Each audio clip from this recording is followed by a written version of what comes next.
ശബരിമലയില് ഇന്ന് നടക്കുന്നതായ ഈ വിക്രിയകളല്ല, മോഷണമെന്നോ ചുരണ്ടലോ ഒന്നും, ഇതിനൊരു വലിയ കർമ്മ തിരിച്ചു വരുമെന്ന് പറയുന്നത് അതെല്ലായിടത്തും എനിക്ക് പറഞ്ഞേ മതിയാവും.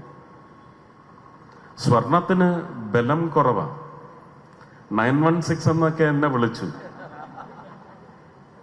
കുറച്ച് ചെമ്പെന്നിലില്ലെങ്കിൽ ഈ നട്ടല് ഈ വെയ്യാത്ത സമയത്തും ഇങ്ങനെ നിവർന്ന് നിൽക്കില്ല. ചെമ്പിന്റെ പ്രാധാന്യം വലുതാണ്. പക്ഷെ അവര് ചെമ്പിന്റെ പ്രാധാന്യമല്ല, അളവാണ് വലുതാക്കാൻ നോക്കിയത്. അതിൽ നിന്ന് അടിച്ചു മാറ്റിയ കാര്യങ്ങളൊക്കെ എല്ലാം ഇവിടെ പറഞ്ഞു കഴിഞ്ഞു. ഈ മാതാവിന് വെച്ച കിരീടത്തിലെ ചെമ്പ് ചുരണ്ടാൻ വന്നവന്മാർ ഇന്നവിടെ ആരെങ്കിലും ഉണ്ടോ? അക്കരെ എന്ന് പറഞ്ഞൊരു മഹാനുണ്ട്, കാണാനേ ഇല്ല. അങ്ങനെ ആരൊക്കെ വന്നു?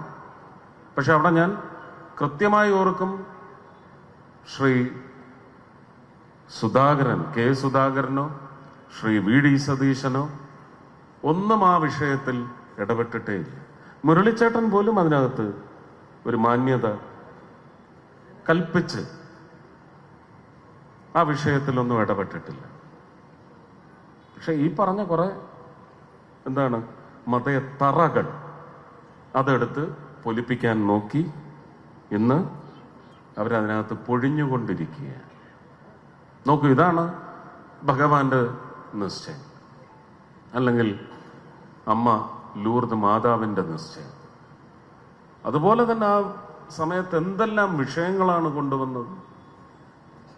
കൈ കഴുകുന്ന കാര്യം, ഞാൻ കൈ കഴുകുന്നതിന് മുമ്പ് പലർക്കും കൈ കൊടുത്തിട്ടുണ്ടാവും. ഞാൻ ചിലപ്പോൾ എൻ്റെ മൂക്കൊന്ന് തുടച്ചിട്ടുണ്ടാവും.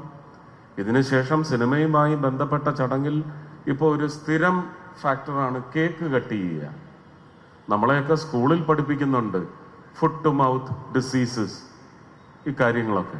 ശുദ്ധി, ഇത് നമ്മൾ കോവിഡ് കാലത്ത് മാത്രമാണോ അവലംബിച്ചത്?